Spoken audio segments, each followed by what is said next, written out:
Dear Dharma Masters, Tsuji family, welcome everyone. Today I will be sharing about the 6 paramitas of health, about how we can be the healthiest we can. There are a couple different methods. You can see that there's a cat here, and cats need sleep. And secondly, you can see that there is food, and our diet is very important. And thirdly, we need to manage our chronic disease management is very important. Also, being active and staying active physically through our minds and also socially as well. But how do we do this during COVID-19? So right now, we can do this through technology.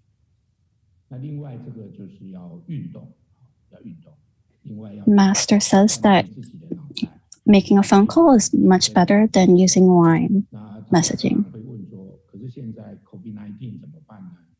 We must learn how to look at things in a positive light.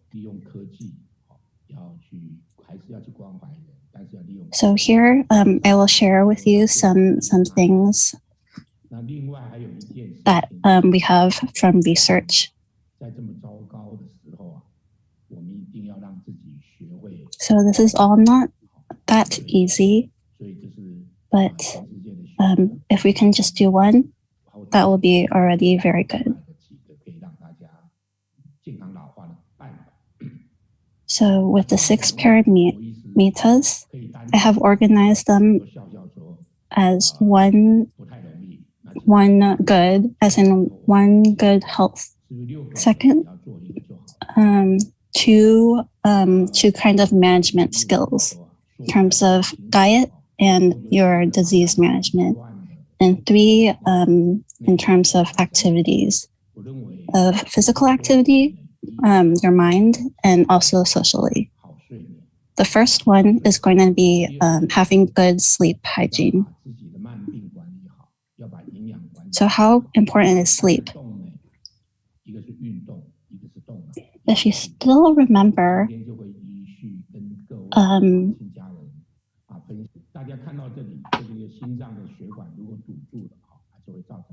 when daylight savings time first started, when March, in which we spring forward and increase our hours by 1, the day after,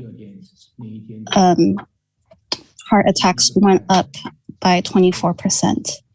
Whereas in the fall, when we turn back an hour, heart attacks actually went down by 21% the day after.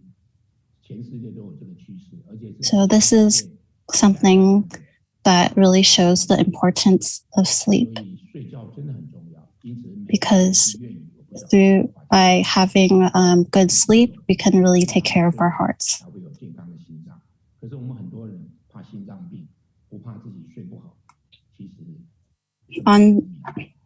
On the slides, you can see that we have these natural killer cells. And right now, you can see that the little blue ones are attacking the big blue one, which is a cancer cell. So they act kind of like 001 in terms of attacking the cancer cells and killing them. So we hope that our natural killer cells can have a strong immune response. But what we don't know is that if we usually get 8 hours of sleep, and on one day we get 4 hours of sleep, actually our natural killer cells will actually go down by 70%. It's not 10% or 20%, but it's actually 70%. So if we can think of that, how is it that our body can react in this way? Other than our immune response going down, we can see that it's more likely that we'll grow tumors or tumor growth.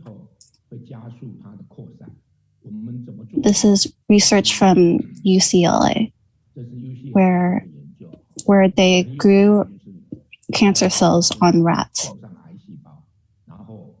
And they had a control and they had a test. For the first one, they were able to give them good sleep and good food.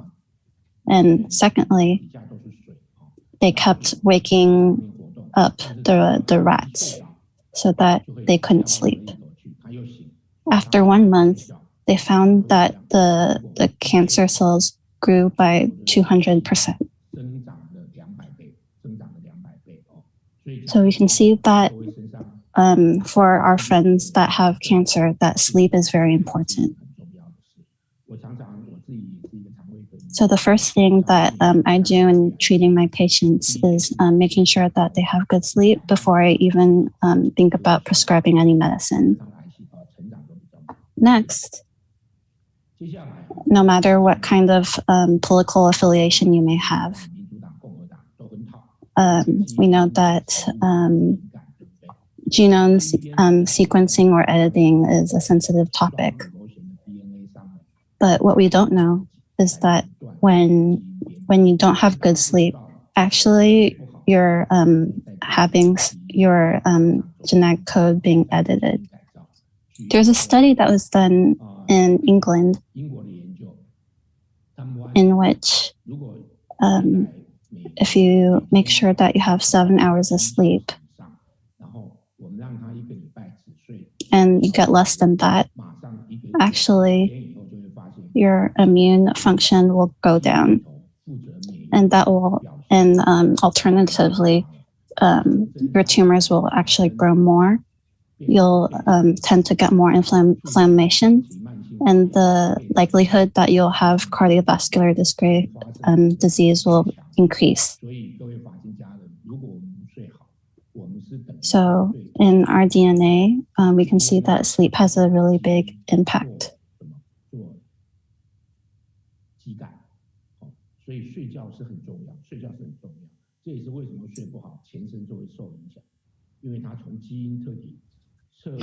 So you can see that sleep is a very important thing because it can change us fundamentally from our genetic makeup. In some of the cases, we've seen that just like when pipes rupture, we have flooded homes. If blood vessels rupture, we'll have some very nasty accidents.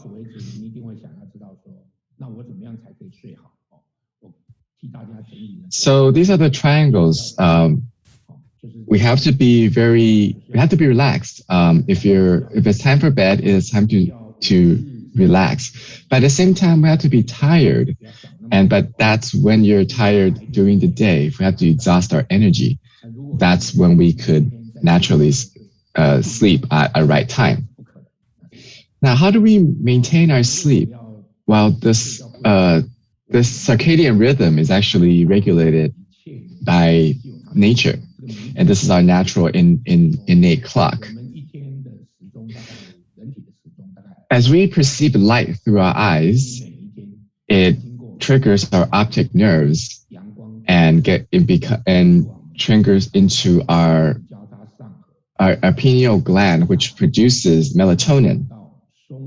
Now, melatonin is something we heard of a lot, and it is activated when we are about to go to sleep.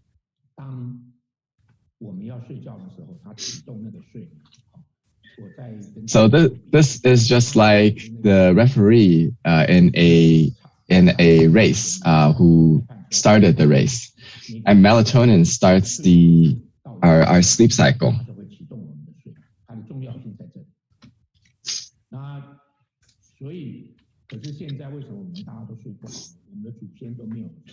So nowadays we are encountering problems that our ancestors never had. And number one is blue light. How does blue light affect us? Well, it is called digital hangover effect. And it's like hangover from drinking alcohol. You know, if you drink heavily last night, you have the effect next morning. And this can be seen from from digital as well. According to research, if we use electronics 2 hours before our bedtime versus people who read for 5 nights, those who are on electronic devices have 50% less melatonin secretion.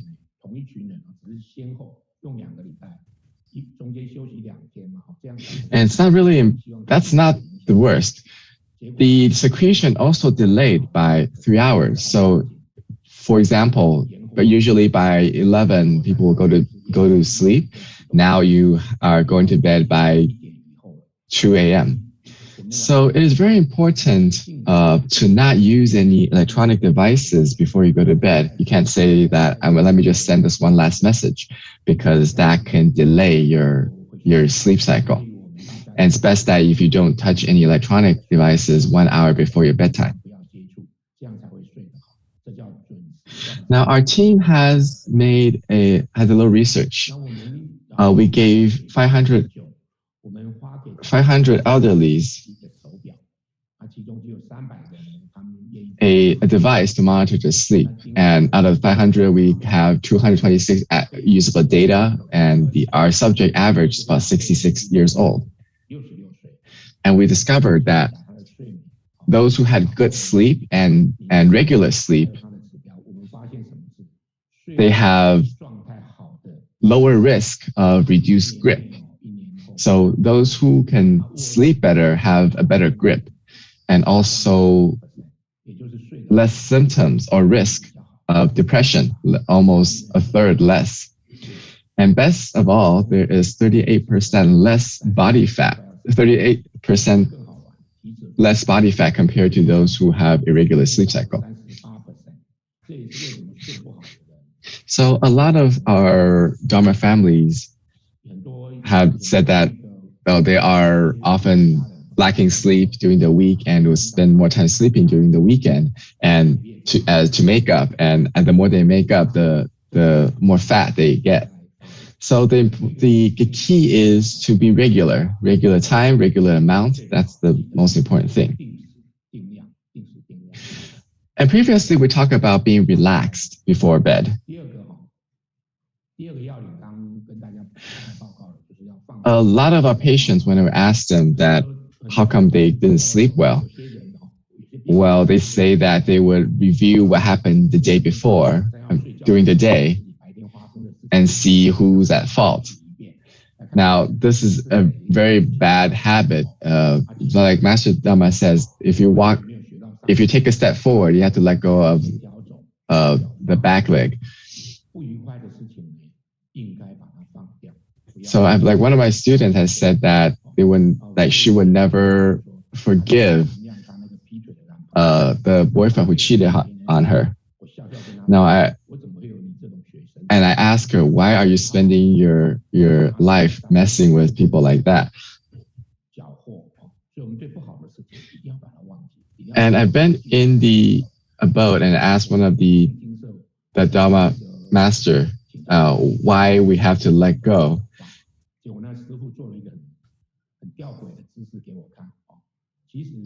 And the master said that there are no sentient beings that never let go. The only being that doesn't let go is zombies, because they jump forward.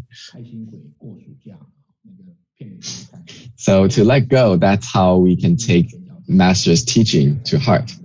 Now, during the day, we have to tire ourselves, exhaust ourselves to prepare. Because if you're sleeping during the day and spend time awake at night and said you couldn't sleep, that's not the right thing to do. Like, for example, one of our volunteers, Brother Lu, he has Parkinson's disease. And because of Parkinson's, he's been staying at home to treat the disease, but it's progressively getting worse. And he couldn't even hold a cup steadily. So as soon as he started volunteering at the recycling center during the day, he exhausted his energy. So he was able to sleep well at night. So we found out that doing recycling, doing environmental protection efforts is beneficial to your sleep.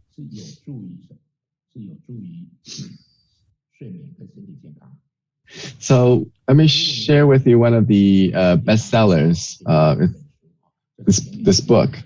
If you like Chinese more, then you could read this version on the right.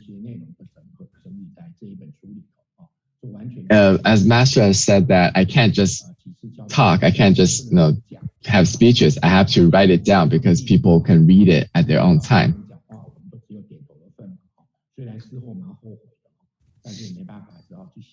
So the quality of sleep, let me review that. Now, the three pillars of sleep, number one is to be accurate, to be precise on our time and amount, to be relaxing. We have to relax our minds before we go to bed. And during the daytime, we have to tire ourselves, exhaust ourselves, and not sleep during the day if we had trouble sleeping at night.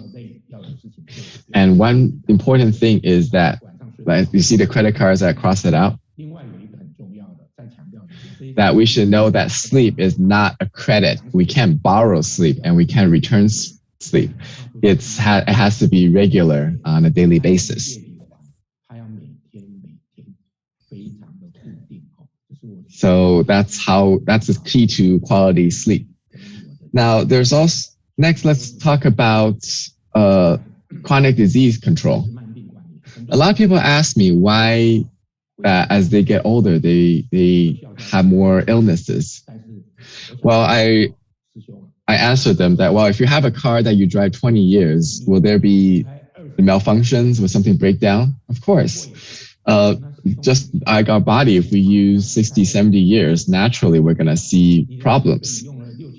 So as you get older, it is definitely possible to have some kind of chronic illnesses or issues. This is a research from Vatican.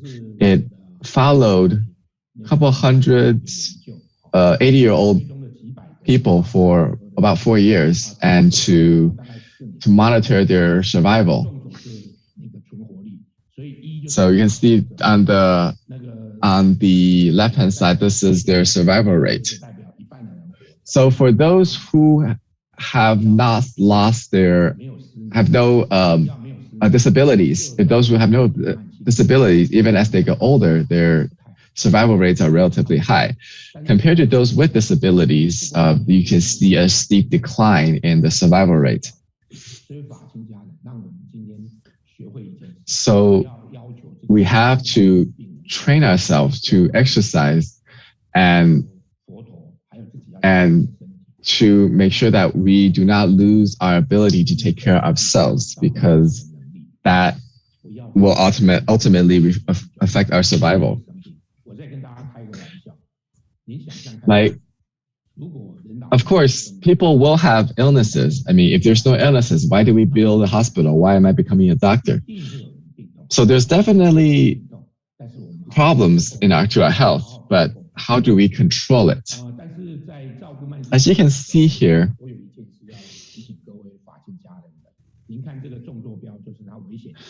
as we see here, with comparing blood pressure to our H1C count,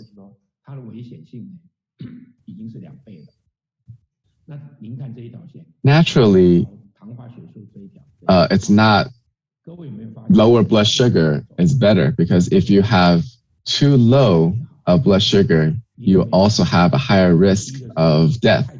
But there's also, if you have, I mean, we all know that those with a higher blood sugar level will face difficulties with their health and easier death.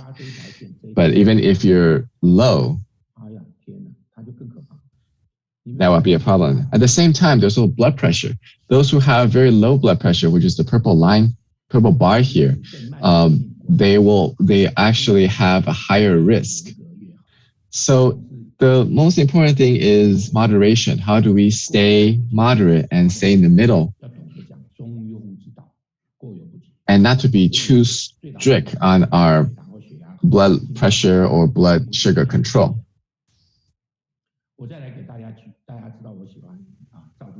In adults, for those who have high blood sugar and or low blood sugar, the risk of blood sugar and low blood sugar. For adults, we're talking about people who are 50 to 60 years old. If they have low blood sugar, at first they will start sweating, have dizziness.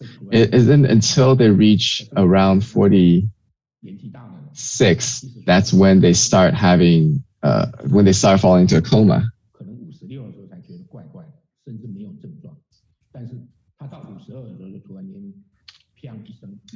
So as you can see here, there's a very narrow bar that we can react. Our reaction time is very limited because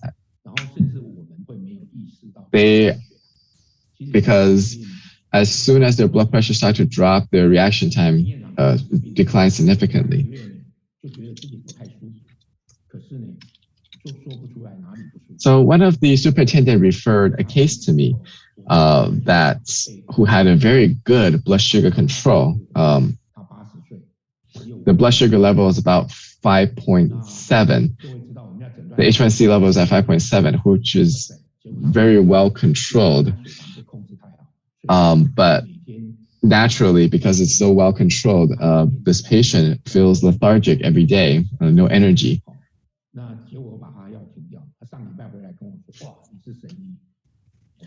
So a lot of people say that I'm a great doctor. Well, if I can treat people without using medicine, then I naturally become a great doctor.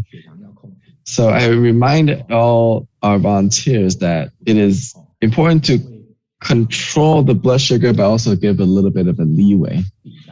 We don't have to be very picky on that one bite of cookie. So we can see that our functionality can change depending on our blood sugar goals and levels. We can see that the elderly folks who need more assistance, we can think about their blood sugar management. If they did not have a person next to them, or if they did not have a candy right next to them, it would be really hard to manage and they could very easily faint. So it's important to make sure that we keep in mind that there is some customization and we can't just look at one single individual. You have to look at your own individual case on a case-by-case basis. So in terms of chronic disease management, it's important to remember it's not one size fits all, but it is tailored to each individual.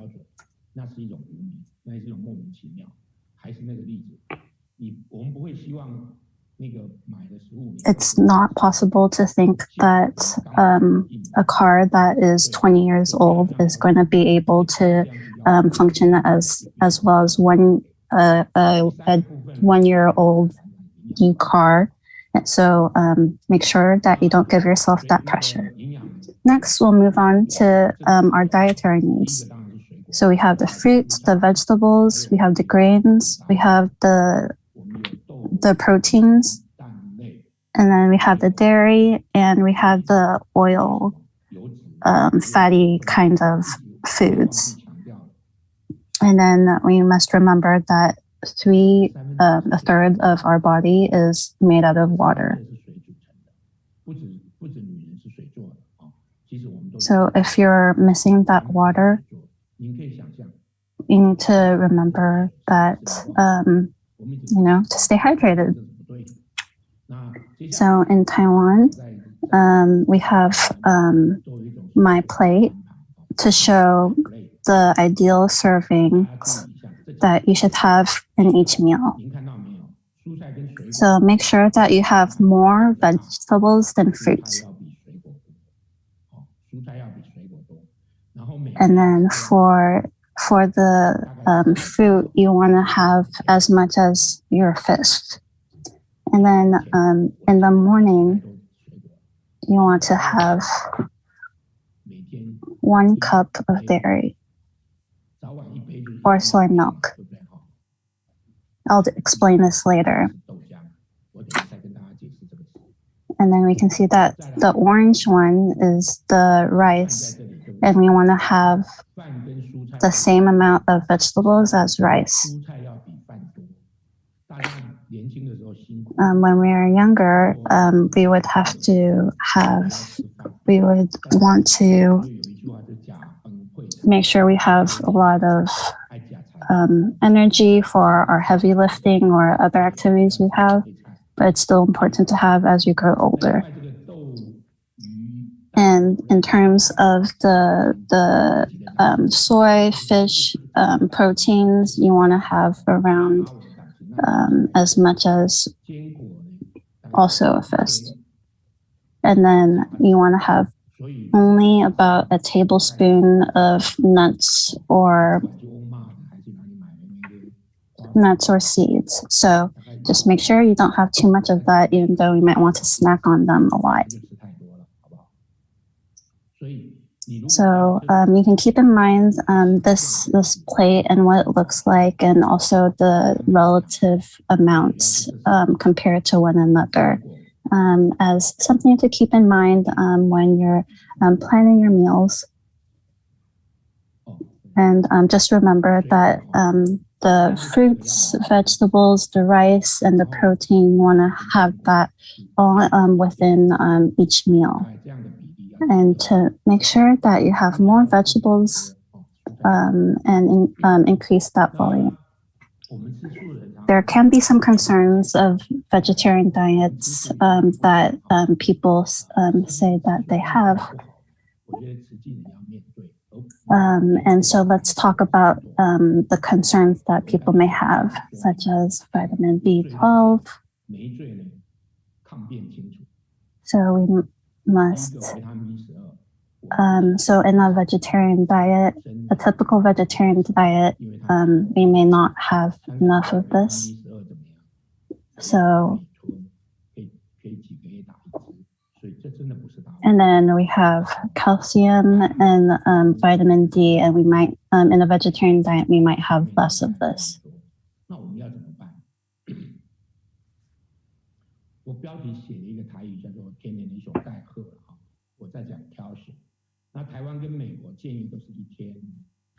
So this is a slide that we share about the intake of calcium on a daily basis.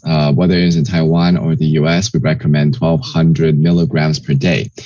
From calcium tablets, you have to take, for those who are, that is 200 milligrams, you would take 6 of those, which equals to about 6 cups of milk. Who drinks 6 cups of milk on a daily basis?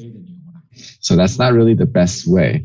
A lot of people would say that, oh, if you're vegetarian, you have to drink milk to have enough calcium. Well, whether you are vegetarian or not, typically you don't drink 6 cups of milk a day. Or if you drink from soy milk, it would take 24 cups to get our recommended calcium intake a day. Well, if you're a ovo-lacto vegetarian, if you're eating cheese, we're talking about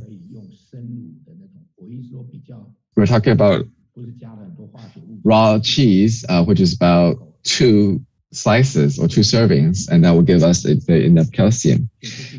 But most importantly, we can get the calcium from black sesame, and we can get ground black sesame in our soy milk, or as we cook, we can add a spoonful of black sesame. There's also from soy, from legumes, or dark green vegetables, or seaweed.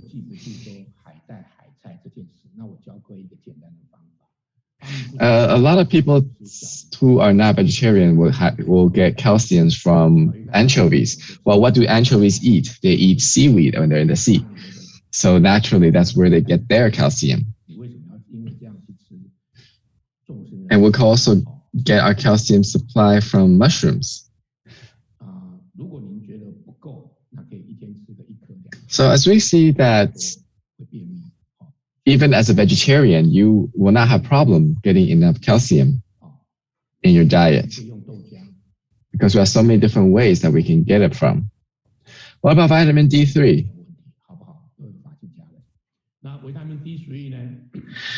There's reported 95% of people in Taiwan who are deficient in vitamin D3. Now, a lot of people would say that vegetarians are deficient. Well, are there 95% of vegetarians, 95% of the population vegetarian in Taiwan? That's not particularly true. So we have to clarify some of these myths. So a lot of people say that you can get vitamin D from the sun. Well, getting the sun, it is kind of tricky. We have to be exposed to the sun from noon to about 2 p.m. and in the sun for 20 minutes. And you can't wear too much, especially to our female volunteers who wrap themselves up completely to avoid the sun from getting a tan. So I often joke that it's useless if you're wearing too much and being out of the sun because you're not going to get enough. You have to get the sunlight when it's at its strongest because that's when the wavelength, which is about 390 nanometer, so most of the people who are now working out in the sun shirtless are deficient with vitamin D. So how do we get it from? Well, we get it from wood ear fungus, mushrooms, or dried mushrooms. Now, the mushroom has to be sun-dried. A lot of the mushrooms nowadays are oven-dried. So you have to buy raw mushrooms and dry it yourself in your balcony or in your yard. With exposure to the sun, that's how it converts vitamin D3. Well, if you can't do any of that, then the best way or the easiest way is to take supplements, vitamin D3 supplements. Not only it is an essential vitamin, there are receptors through our bodies for this vitamin. For example, during COVID-19, a lot of doctors, scientists are finding a link between vitamin D levels and their immunity of a person. Another misconception is that vegetarians don't have enough proteins. Well, whether you have enough proteins or not has nothing to do with vegetarianism. Because you can get protein in pretty much all sorts of sources. For example, let me give you a rule of thumb. So every 10 kilogram of your body weight, you need 1 kilogram of serving of protein a day. So do you eat up to 6 portions of these a day? If not, then naturally you will be deficient in protein. There are many ways to get protein, but you didn't take enough, and so you can't blame it on being vegetarian.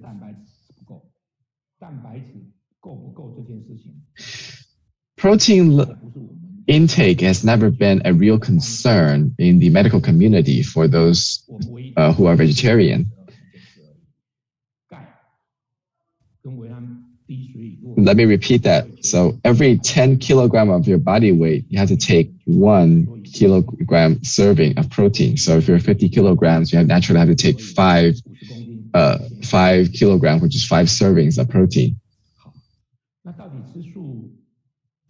Now, what are the benefits of vegetarian diet? Well, the effects of vegetarian diet helps reduce this cardiovascular disease. It helps to reduce obesity, diabetes, and the risk of cancer. Like prostate cancer or other common cancers. Some people say that if you are vegetarian, you have a higher risk of osteoporosis. Like, people say before you are deficient in calcium or vitamin D3. Well, that has not been proven in the scientific community. Our osteoporosis a lot of times is linked to our deficiency in protein. So protein and calcium go hand in hand. So a lot of times if you're not taking enough protein, then you naturally body doesn't take in enough calcium. Like our superintendent Ling has said has shared in the book, there are benefits to the earth and our body and mind to being vegetarian diet. So importantly, we have to have a balanced diet, balanced vegetarian diet. That is to reduce our processed food intake. And we have to take in the essential nutrients like calciums that you get from sesame or from cheese, vitamin D3. Also sun-dried mushrooms. And as needed, you take supplements and high quality protein in enough quality. Fourth, I'd like to talk about exercise. So this thing, Go for Life, has been a focus for the US Department of Health. That is endurance training or muscle endurance, our balance, and our flexibility. Because flexibility allows us to reach farther, and preserve our quality of life. And these are all very important. Now, recently people are focusing more on 30 minutes, frequency minimum about 5 times a week, have the intensity of heartbeat more than 130 beats per minute.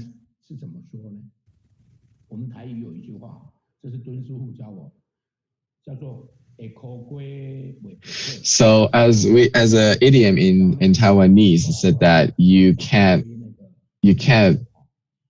bring fire, but you can't make it faster.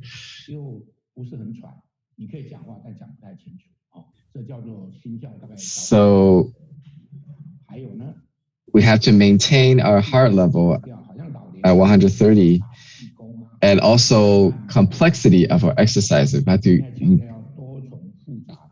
incorporate multiple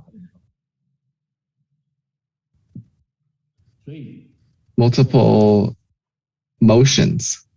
So I read a lot of books that show that dancing has been a good exercise.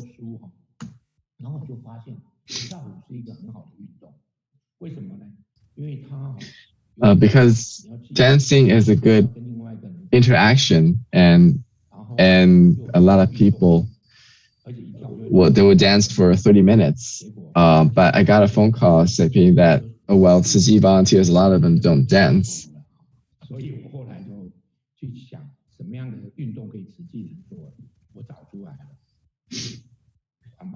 And I found out that a lot of our volunteers are doing repetitive exercise in the recycling centers. So based on one of the research, people were saying that recycling has been a meaningful activity. It's been a claim made by Tzu only. And I felt really sad about it. So I decided I need to find supporting research on that claim. So I found that those who do recycling regularly have a better grip, have better muscle strength. they have better balance because they're moving around, and also flexibility because they have to reach.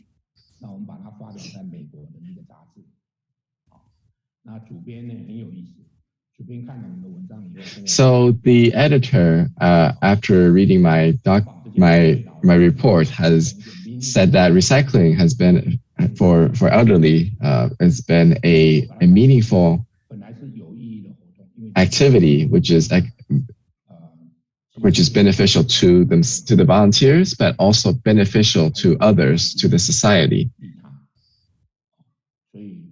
So we can see that recycling projects, doing recycling can help reduce the aging of the aging process of the elderly.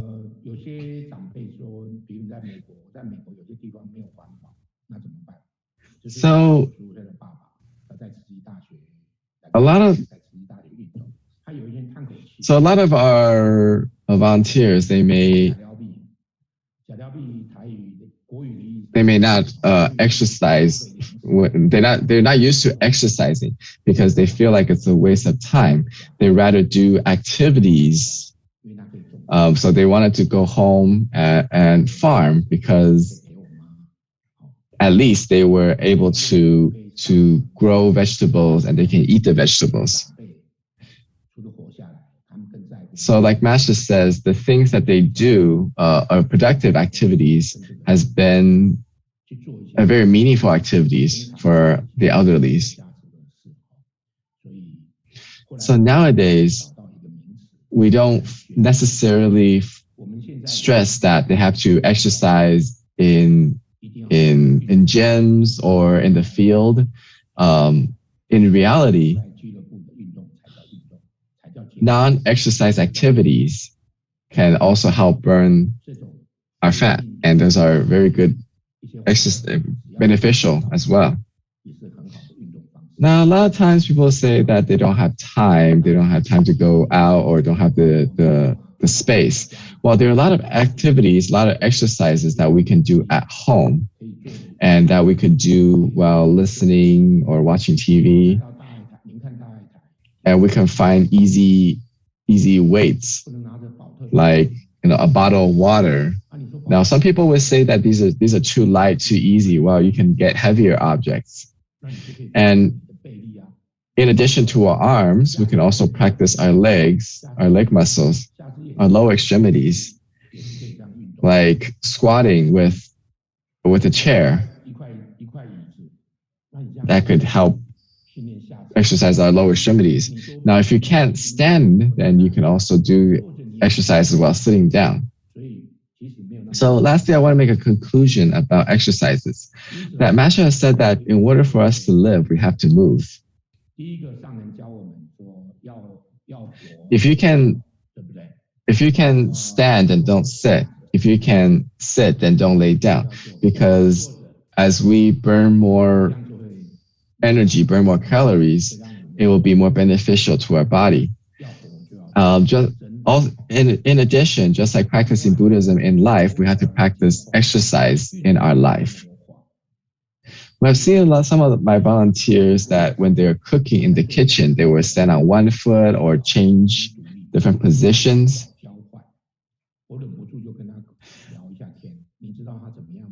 And I asked them that how they learned that. Well, the volunteers share that when they're on the MRT train, she's very grateful if there's no seats available because that's when she can practice her balance. So we have to incorporate exercise into our daily lives and our daily activity, not necessarily to put in a time that we do just for exercise. Especially now that there are many COVID-19 cases in the world, people are less inclined to go out, more inclined to stay indoors. And then we're losing muscle strength. At the same time, we also have to work on our muscle strength. People will say that the elderly doesn't need to work out or doesn't need to train muscles. That's not true. As the older you are, the harder you need to work on your muscles.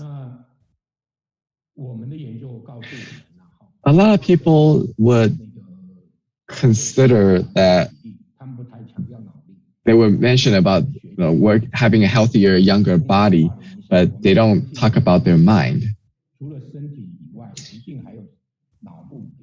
And well, based on a research in Japan, over a 4-year follow-up, those who have a aging body, aging mind, they have a higher rate of death. This is one of the speakers from Japan that when he came over for a speech, I brought him to see Dharma masters. This master shared with him that for people who are doing recycling projects, they are working their body every day, but at the same time, their mind is constantly thinking. So we're training both the body and the mind. And the researcher asked me, well, how does Master know that the research that we did? Well, I don't know that how she knows, but these are the things that she knows to say. So in science, we call it neuroplasticity. That is, use it or lose it, just like our muscles. Like in the taxi drivers in London, London has a very complex street. For those who have to get a license, have to memorize the maps. So those who have who drives a cab in London have a thicker hippocampus compared to those who don't.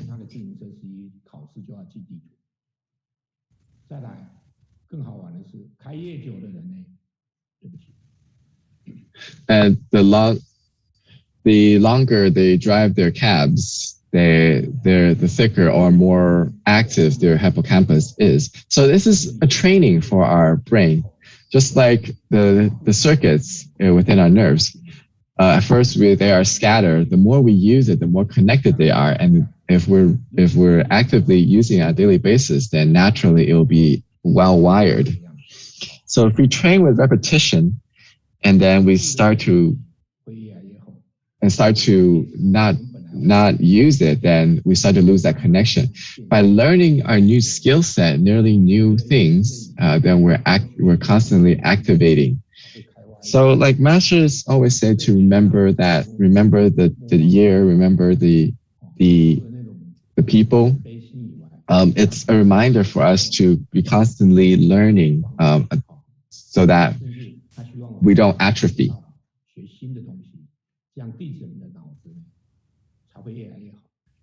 So just a quick review on our mind exercise. Our body has to move every day, and so is our mind. We have to train our mind every day. Every habit we have is a circuit. So the more habit we have, the more circuits we have. Now, about interaction.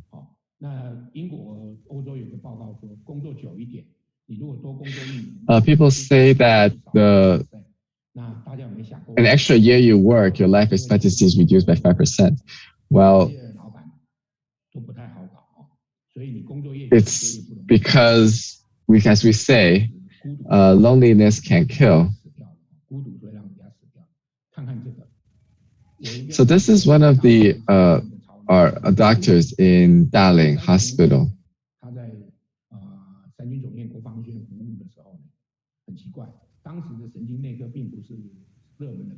Back then, neurology is not, or neurosurgery is not a popular study, but a lot of the people would pick that specialty, and people, and I'm also always confused as to why. Well, it's because people would like to follow him, would like to learn from him, and he takes the opportunity to give you praises. So just like I remind all our volunteers, you have to learn to praise, learn to have a positive interaction. And number one is to be grateful. And we have to, and often joke that, well, if your daughter-in-law if your daughter-in-law is very pious or is very nice to you, they have to be grateful. Well, if they're not, if they don't treat you well, you have to even be more grateful. And we also have to respect them.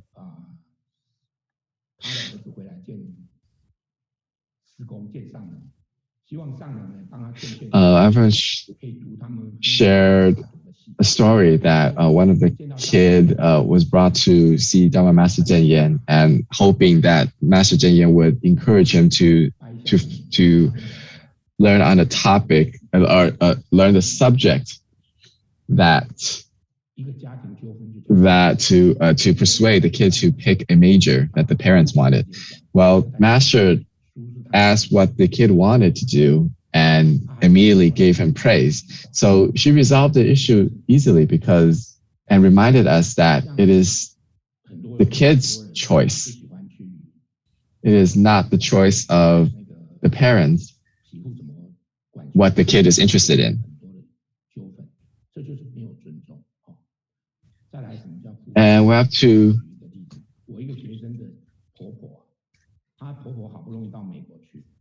and we also have to be mutual love, because one of the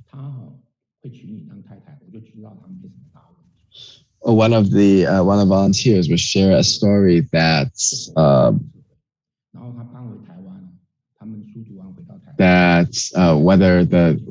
how do you know if the son-in-law is good? Well, if the son-in-law has learned to marry your daughter, then it shows that they don't have any problems. So that is offered praise. So, summary, we have good sleep, we have management of our diet and chronic disease, and eating vegetarian is a good vegetarian diet. And then 3, in terms of actions and activities, physical activity, mental and social interactions, and not because of COVID-19, not having those social interactions. So let's review. Sleep is very important because it is what lets our body cover and renew our health. Second, we must have a balanced diet. Third, we must manage our chronic disease and make sure we take our medicine. Stay physically active, stay mentally active, and continue interacting with people. And if we can't meet in person, we should use technology to continue interacting with people. And also, can we only choose one of these? Master says that if you only want to choose one, can you, for example, if I'm not getting good sleep, can I just eat well? Or something like that. Over here, we're taking a look at May Musk.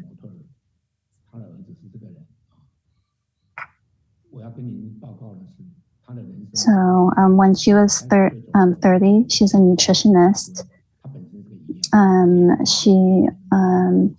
She is very old now, but is still living well and healthy.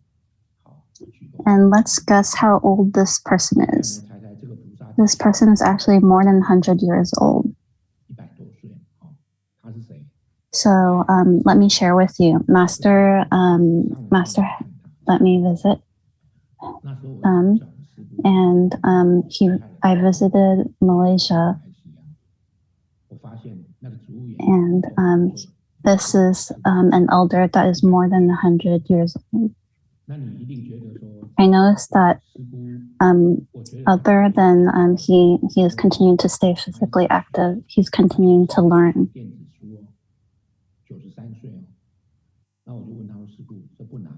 I asked him if it's hard. He said, no, it actually is very hard. But he does want to continue sharing with other people. So he continues to learn and practice. So I'm storing these years, and I'm storing 100 years for master.